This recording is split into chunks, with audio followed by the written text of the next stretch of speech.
Vamos falar agora sobre herança. O conceito de herança nada mais é do que uma possibilidade de representar algo que já existe no mundo real. Um exemplo clássico é quando na escola, na aula de ciências, estudamos sobre classificação biológica. Nela, a seguinte divisão é feita entre os seres vivos: reino, filo, classe, ordem, família, gênero, espécie. Cada divisão mais baixa herda o que for necessário da divisão superior. Isso ocorre porque a mais baixa é um subtipo da divisão de cima.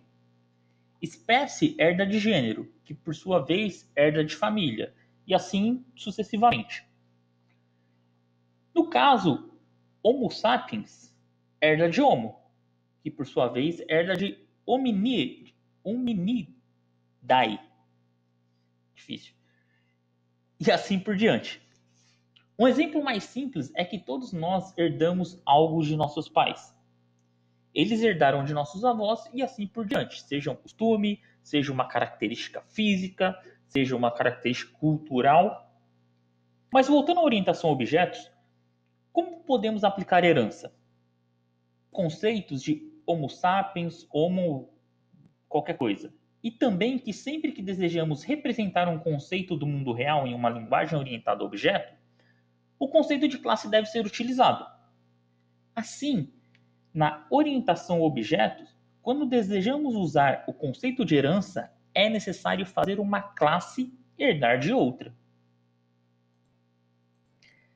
O conceito de herança é o relacionamento entre classes, em que uma classe chamada de subclasse, classe filha, classe derivada, é uma extensão, um subtipo de outra classe, chamada de superclasse. Classe pai, classe mãe, classe base, qualquer um desses nomes. Devido a isso, a subclasse consegue reaproveitar os atributos e métodos da classe pai.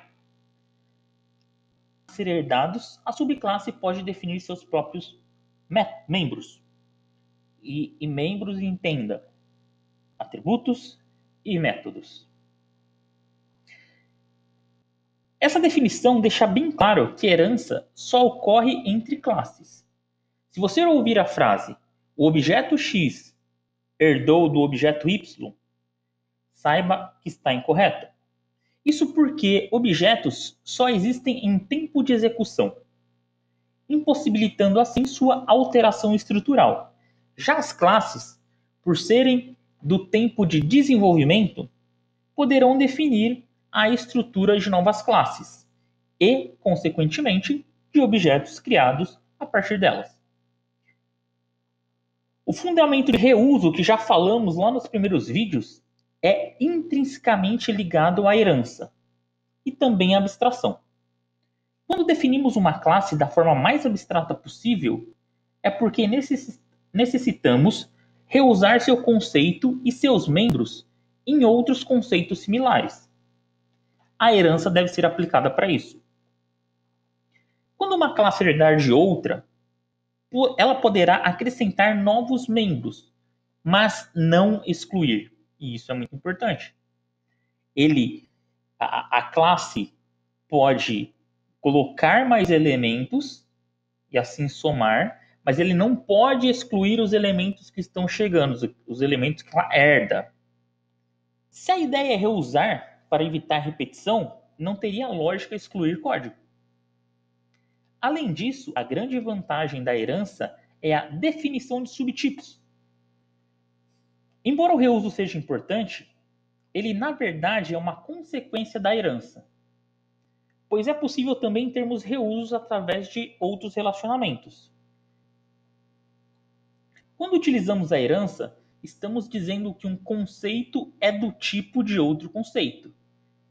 E essa possibilidade é vital para representar fielmente o mundo real que se está modelando. Por exemplo, no hospital, existem vários tipos de pessoas, entre as quais podemos citar pacientes e funcionários. Os funcionários podem ser médicos, enfermeiro, fisioterapeuta, gerente, entre outros. Nota-se que médicos, enfermeiros, fisioterapeutas, gerentes são tipos de funcionários. E paciente e funcionários são tipos de pessoas. Ou seja, a partir de um tipo é possível definir outros tipos. Essa figura mostra que foi definida uma superclasse chamada pessoa, que serviu de base para as classes paciente e funcionário. A classe funcionário serviu de base para a classe médico e gerente.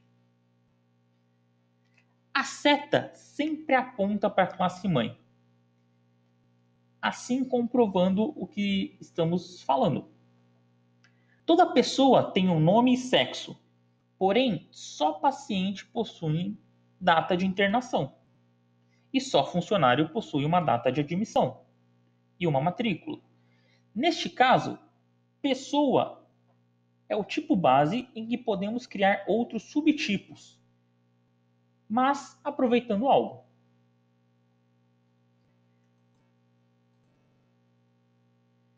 Em Java, a herança é feita com o uso da palavra reservada extends.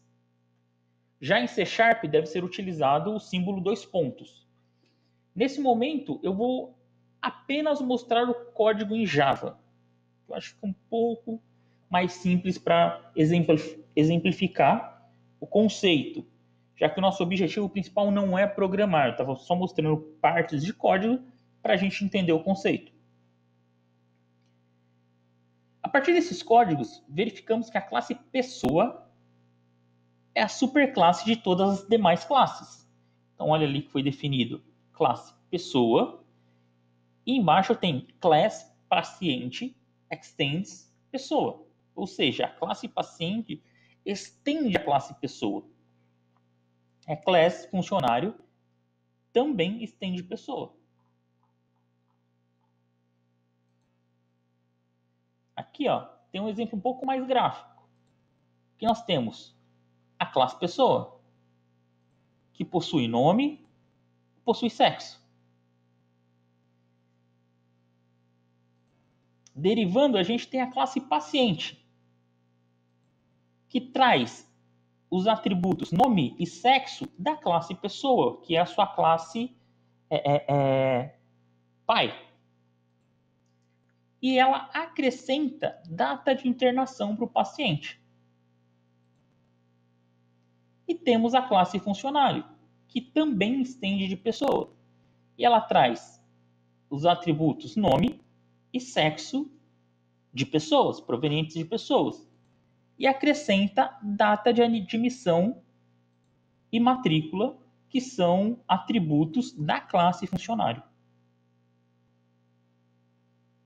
Então, isso é a herança, é a possibilidade de você reutilizar uma estrutura que já foi criada, acrescentando elementos que sejam necessários. Por isso é importante, quando estamos modelando um sistema orientado a objetos, utilizarmos aquele conceito de generalização, pensar de uma forma um pouco mais genérica. Porque se eu pensasse simplesmente que o paciente teria nome e sexo, eu ia ter que duplicar esse código em funcionário, porque funcionário também tem nome e sexo. Então, quando a gente identifica que duas classes compartilham de atributos, talvez seja a hora de criar uma classe pai para elas.